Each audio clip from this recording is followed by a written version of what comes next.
আজ তোমাদের সাথে যে রেসিপিটা শেয়ার করব সেটা হচ্ছে খুবই ইজি আর বাড়িতে থাকা উপকরণ দিয়েই রান্না করা যাবে। তো চলো শুরু করা যাক। আজকের রেসিপি হচ্ছে পালং পনির, যেটা হচ্ছে একদম নিরামিষভাবে। ফার্স্টে আমি পনিরগুলোকে কিউব করে করে কেটে নিয়েছি, তারপরে আমি পালংটাকে নুন দিয়ে হালকা ভাপিয়ে রেখেছিলাম।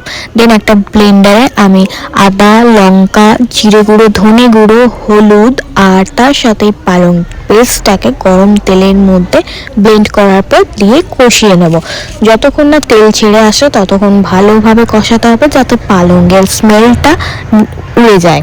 এই পালং শাকটা কষতে কষতে তার মধ্যে দিয়ে দেবো নুন আর অল্প হলুদ গুঁড়ো, দিয়ে আবারও ভালো করে কষাতে লাগবে যতক্ষণ তেল না ছেড়ে আসে।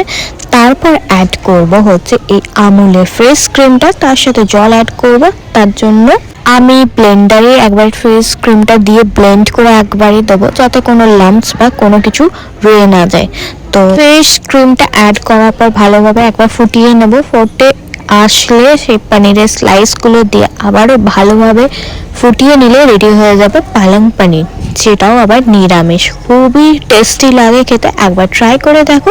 আর ভিডিওটা কেমন লাগলো, ভালো লাগলে অবশ্যই লাইক, কমেন্ট, শেয়ার করবে। আর যারা যারা এখনো চ্যানেলটাকে সাবস্ক্রাইব করোনি প্লিজ সাবস্ক্রাইব করে দিও। Stay tune for the next video, subscribe and follow for more.